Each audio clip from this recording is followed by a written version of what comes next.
कहानी की शुरुआत होती है करीब 10 साल पहले, जहां एक चर्च का फादर अपनी पत्नी और छोटी बेटी के साथ मलेशिया के एक छोटे से आइलैंड पर आया था। उसका मकसद था वहां के लोगों तक भगवान का संदेश पहुंचाना और उन्हें चर्च से जोड़ना। शुरुआत के कुछ दिन बहुत अच्छे गुजरे। गांव वाले रोज चर्च आते, प्रार्थना करते और ध्यान से उसकी बातें सुनते। लेकिन धीरे धीरे स्थिति बदलने लगी। असल में आइलैंड के लोग अपने स्थानीय देवताओं की पूजा करते थे। उन्हें यह बात अच्छी नहीं लगी कि कोई बाहरी व्यक्ति उनकी आस्था को बदलने की कोशिश करे। कुछ ही दिनों में पूरे गांव का माहौल भारी हो गया। जगह जगह अजीब से चिन्ह और डरावने मुखौटे टांग दिए गए और फिर एक रात अचानक सब कुछ बिखर गया। गांव वालों ने चर्च पर हमला कर दिया और वहां आग लगा दी। अब सीन यहीं से कट होकर प्रेजेंट टाइम में आता है। अमेरिका में एक टीनेजर लड़का टोबी अपने बाप डेविड की बातों को नजरअंदाज कर रहा था। डेविड चाहता था कि वे दोनों मिलकर कार पर काम करें और पुराने दिनों की यादें ताजा करें, लेकिन टोबी पूरा समय अपने फोन में व्यस्त। ये देखकर डेविड अकेले ही कार पर काम करने चला गया। डेविड जब कार पर काम कर रहा था तभी अचानक वहां मुखौटे पहने कुछ लोग आ पहुंचे। उन्होंने चारों तरफ से उसे घेर लिया। उसी समय घर के अंदर बैठा टोबी टीवी देख रहा था। उसे बाहर हो रही घटना का जरा भी अंदाजा नहीं था। बाहर अचानक उन मुखौटा पहने लोगों ने डेविड पर चाकू से हमला किया और उसकी कार लेकर भाग गए। टोबी को तभी बाहर कार की आवाज को सुनाई दी। वो तुरंत बाहर भागा, लेकिन जब तक वह पहुंचा तब तक डेविड की मौत हो चुकी थी। डेविड की मौत की खबर हर न्यूज चैनल पर छा गई। इस हादसे ने टोबी का दिल गहरे गिल्ट से भर दिया। टोबी की हालत देखकर उसकी माँ उसे दिमाग के डॉक्टर के पास ले गई। डॉक्टर ने टोबी को एक खास प्रोग्राम सुझाया, एक ऐसा प्रोग्राम जिसमें ट्रॉमा से गुजरे लोगों को कुछ समय के लिए अकेले एक निर्जन आइलैंड पर भेजा जाता है ताकि वे खुद से बातें कर सकें और मन को शांत कर सकें। फिर टोबी ने इस प्रोग्राम के लिए हामी भर दी।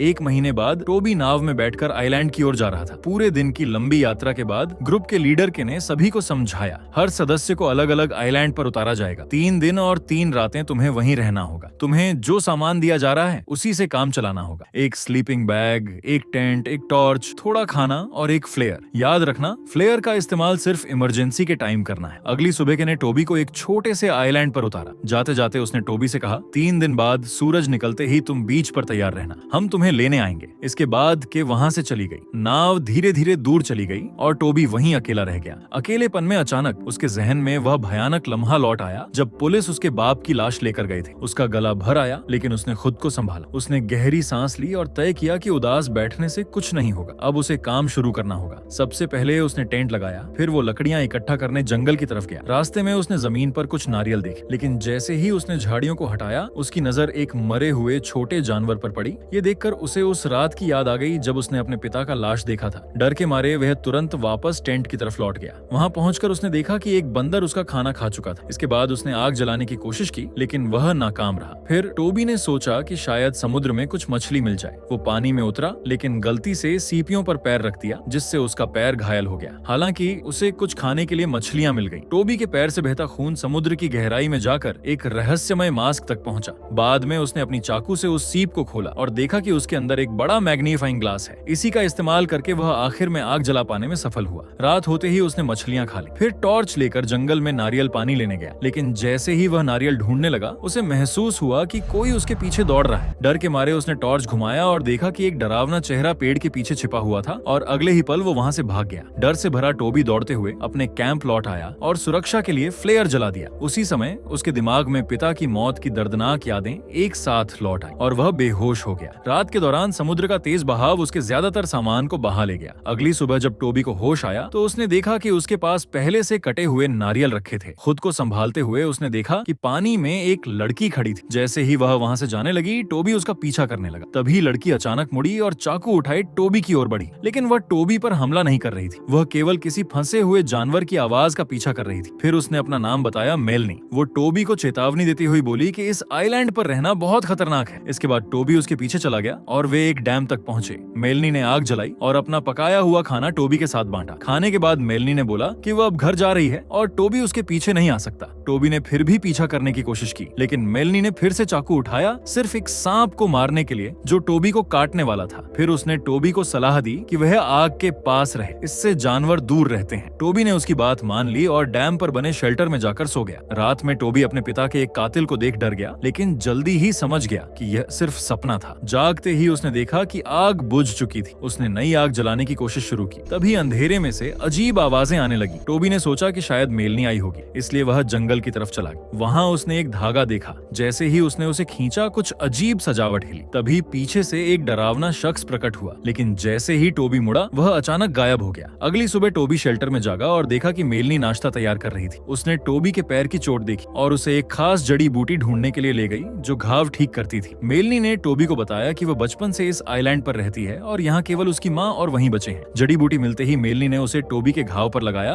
और समझाया कि इसे खाना नहीं है क्योंकि यह नींद ला सकती है। दिन भर मेलनी ने टोबी को आइलैंड पर जीवित रहने के तरीके सिखाए, जैसे मछली पकड़ना, शेल्टर बनाना और खाना ढूंढना। बदले में टोबी ने उसे इंटरनेट और हाईफाई जैसी नई चीजों के बारे में बताया। रात में मिलनी फिर चली गई। जाते समय उसने टोबी के लिए भाला छोड़ दिया और चेतावनी दी कि अगर वह उसका पीछा करेगा तो उसकी माँ उसे मार देगी। उसने कहा कि सुबह फिर मिलेंगे, लेकिन टोबी ने बोला कि वह अगली सुबह आइलैंड छोड़ देगा। ये सुनकर मेलनी को दुख हुआ और वह अजीब सजावट वाले पेड़ के अंदर की ओर भाग गई। सुबह जबकि बीच पर पहुंची तो टोबी कहीं नहीं था। उसने जंगल में टोबी को ढूंढने के लिए टॉर्च जलाई, लेकिन पेड़ों के बीच अजीब आवाजें सुनते ही वह फिसल गई और उसका टॉर्च गिर गया। तभी अचानक को अपनी ही टॉर्च की रोशनी सामने से आती दिखाई। उसे लगा कि यह टोबी होगा, इसलिए वह उसकी ओर बढ़ी, लेकिन जैसे ही वह करीब पहुंची, रोशनी बुझ गई और टॉर्च जमीन पर गिर गई। जबकि ने टॉर्च उठाने की कोशिश की, उसने अंधेरे में दो चमकती आंखें देखी और अचानक उसके हाथ पर एक काली हाथ आ गई। फिर कुछ मिनटों तक अंधेरे में सिर्फ की चीख सुनाई दी। अगली सुबह टोबी जागा और समझा कि वो मेलनी को पुकारते हुए सो गया था। वो तुरंत बीच की ओर भागा, लेकिन वहाँ कोई नहीं था। वह बैठकर इंतजार करने लगा। कुछ घंटों बाद उसे समुद्र में कुछ तैरता हुआ दिखा। पानी में उतरकर उसने देखा कि वहाँ कई चीजें बह रही थी। उनका पीछा करते हुए वह अंत में के की नाव तक पहुंचा जो उलट ही तैर रही थी। हैरानी की बात यह थी कि मेलनी की माँ उसी नाव से सामान निकाल रही थी। जैसे ही वह वहाँ से चली गई, टोबी नाव के अंदर जांच करने लगा। अलमारी खोलते ही उसे 2 फ्लेयर मिले, लेकिन जैसे ही उसने आगे तलाश की, एक दरवाजे के पीछे उसे के की लाश पड़ी मिली। डर के मारे टोबी तुरंत तैरकर बाहर निकलने लगा, लेकिन अचानक उसके कपड़े एक दरवाजे में फंस गए। अच्छा हुआ कि उसने जल्दी से अपने कपड़े छुड़ा लिए और सतह पर वापस आ गया। उसके बाद टोबी जंगल में पहुंचा, जहाँ उसे के की वहीं टॉर्च मिली। टॉर्च पर अजीब खरोच के निशान बने हुए थे। उसी टॉर्च की मदद से वह मेलनी के पेड़ के घर के पास वाली एक गुफा में गया। गुफा के अंदर बहुत सारे चमगादड़ थे और अजीब अजीब आवाजें गूंज रही। तभी पीछे से वही डरावना जीव फिर आ गया, जिसे घबराकर टोबी के हाथ से टॉर्च गिर गई। उसने तुरंत उसे उठाकर फिर से जलाया। रोशनी पड़ते ही उसकी नजर दीवारों पर बनी डरावनी ड्राइंग्स पर पड़ी। कुछ देर बाद टोबी गुफा के अंत तक पहुंचा और बाहर निकल आया। वहाँ उसे पुराने जले हुए चर्च का मलबा दिखाई दिया। तभी उसने एक घायल बकरी की आवाज सुनी। पास जाकर देखा तो पाया कि मेलनी की माँ उसे मारकर खाने की तैयारी कर रही थी। टोबी ने चुपचाप खुद को उसकी नजरों से छिपाया और वहाँ से निकल गया। इसके बाद उसने अपनी तलाश फिर से जारी रखी। थोड़ी देर भटकने के बाद टोबी को आखिर में मेलनी का घर मिल गया। अंदर जाकर उसने देखा कि वहाँ के का खाली बैग, 3 पासपोर्ट और एक पुरानी तस्वीर रखी थी। उस तस्वीर से साफ हो गया कि मेलनी और उसकी माँ वही परिवार हैं जो सालों पहले चर्च के फादर के साथ इस आइलैंड पर आए थे। घर में उसे गैसोलन की एक डिब्बी और सबसे अहम के का रेडियो भी मिला। टोबी ने तुरंत रेडियो से मदद मांगने की कोशिश की। कुछ सेकंड बाद केवल एक हेलो सुनाई दिया और फिर अचानक लाइन कट गई। इसी बीच मेलनी और उसकी माँ घर लौट आई। ये देखकर टोबी जल्दी से बिस्तर के नीचे छिप गया।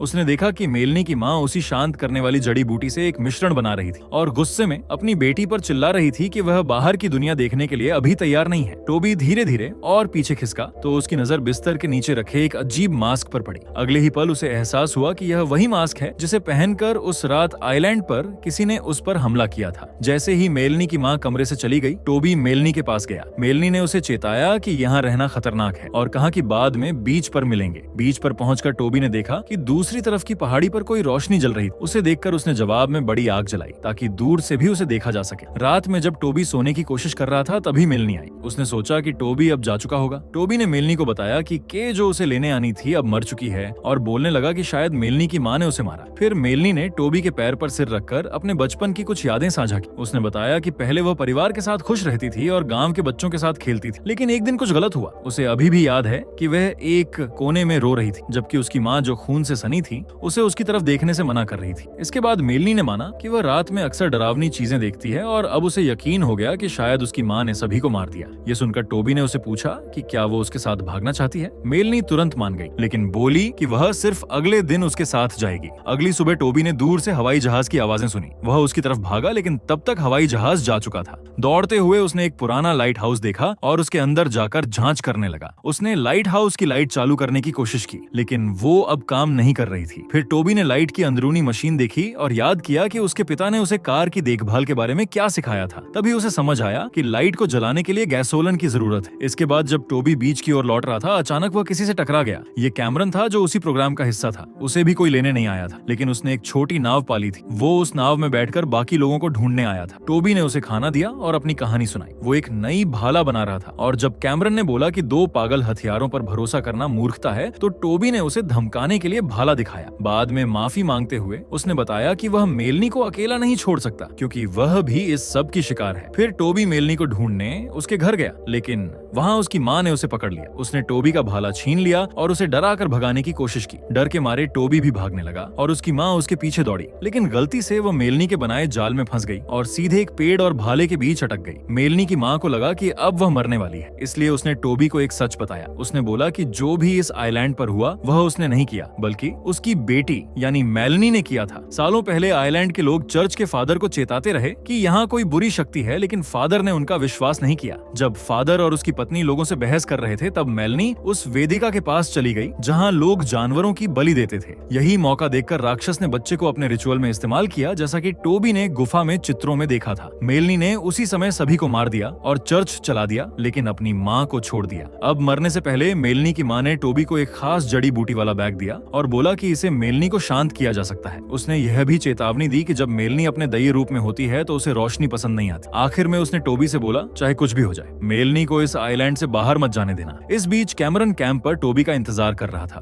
तभी उसने कुछ अजीब आवाजें सुनी और उन्हें सुनकर वह जंगल की ओर बढ़ा। वहाँ उसने जमीन पर हड्डियों का ढेर देखा। तभी मेलनी अपने दैवीय रूप में उसके पास आई और उसे जंगल में घसीट कर मार डाला। जब टोबी लौट कर पहुंचा तो उसे वहाँ सिर्फ कैमरन का खून ही दिखाई दिया। अचानक उसने पीछे एक आवाजें सुनी और देखा कि दई मेलनी अपनी माँ की लाश लेकर आ रही थी। लेकिन जैसे ही उसने टोबी को देखा, वह फिर से इंसान रूप में बदल गई। वह जानना चाहती थी कि उसकी माँ के साथ क्या हुआ। टोबी ने मेलनी को शांत करने के लिए बोला कि यह सब उसने किया ताकि वे दोनों साथ रह सकें। ये सुनकर मेलनी खुश हुई और उसने टोबी को गले लगाकर किस किया। इस दौरान टोबी का छोटा बैग जिसमें खास जड़ी बूटी थी गिर गया। उसने बैग वापस पाने के लिए मेलनी के साथ खेल खल में रुचि दिखाने का नाटक किया। मेलनी ने उसे पकड़ लिया और दैवीय रूप में बदलने लगी, लेकिन तब तक टोबी ने अपना भाला उठाकर उसे बेहोश कर दिया। फिर उसने जड़ी बूटी को मेलनी के मुंह में डालकर उसे शांत किया और बेलों से बांध दिया। इसके बाद टोबी मेलनी के घर गया। वहाँ से गैसोलीन उठाया और लकड़ी के ऊपर आग जलाई। फिर उसने लाइट हाउस के दरवाजे पर आग लगी लकड़ी रख दी ताकि जानवर दूर रहे। इसके बाद वह ऊपर जाकर लाइट हाउस की रोशनी चालू करने लगा। इस दौरान उसने अपने पिता से सीखी बात याद, जैसे कार स्टार्ट करते थे उसी तरह उसने लाइट हाउस की लाइट जलाई। उधर मेलनी अब होश में आने लगी थी और टोबी अभी भी नाव का इंतजार कर रहा था। जब उसने दूरबीन से देखा कि आसपास कोई नहीं है तो उसने वहाँ से जाने का फैसला किया, लेकिन जैसे ही वह नीचे उतर रहा था, सीढ़ी टूट गई और वह गिर पड़ा। गिरते समय गैसोलन फर्श पर फैल गया। वहीं उसे पता चला कि यह खास जड़ी बूटी लाइट हाउस में उगती है। तभी दरवाजा अपने आप बंद हुआ। जैसे ही घूमती हुई लाइट दूसरी दिशा में गई, दई रूप में मेलनी छाया में छुपकर हमला करने आई। टोबी ने जड़ी बूटी पकड़ ली, लेकिन मेलनी बहुत ताकतवर थी। जब उसने जड़ी बूटी का रस मेलनी पर डालने की कोशिश की तो मेलनी ने उसके हाथ मोड़ दिए और रस उसके आंखों में गिर गए। फिर मेलनी पीछे हट गई जब लाइट उसकी तरफ आई। इस मौके का फायदा उठाकर टोबी जल्दी से सिंह पर जाकर अपना चेहरा धोया और पानी में उसे एक कांच का टुकड़ा मिला। जैसे ही लाइट कम हुई और मेलनी फिर हमला करने आई, टोबी ने कांच के टुकड़े का इस्तेमाल उसे दूर रखने के लिए किया। जब वह दरवाजे की ओर गया तो उसने छोटी मेलनी को रोते हुए देखा। टोबी बच्चे की परवाह करने लगा, लेकिन अगले ही पल बच्ची ने अपना दैवीय रूप दिखाया और अचानक उस रूप में आकर टोबी पर कूद गई। अब मेलनी उसे अपने वश में करने वाली थी, लेकिन टोबी ने फिर से कांच का टुकड़ा पकड़ लिया। मेलनी ने उसका कलाई पकड़ ली, लेकिन टोबी ने टुकड़ा घुमाकर रोशनी उसकी आंखों पर गिराया, जिसे मेलनी पीछे हट गई। इसे देखकर टोबी तुरंत बाहर भागा और आग लगी लकड़ी उठाकर गैसोलन पर फेंक दिया। आग लगते ही मेलनी फिर इंसान बन गई और मासूम बनने की कोशिश करने लगी, लेकिन टोबी ने दरवाजा बंद कर दिया और वहाँ से भाग निकला।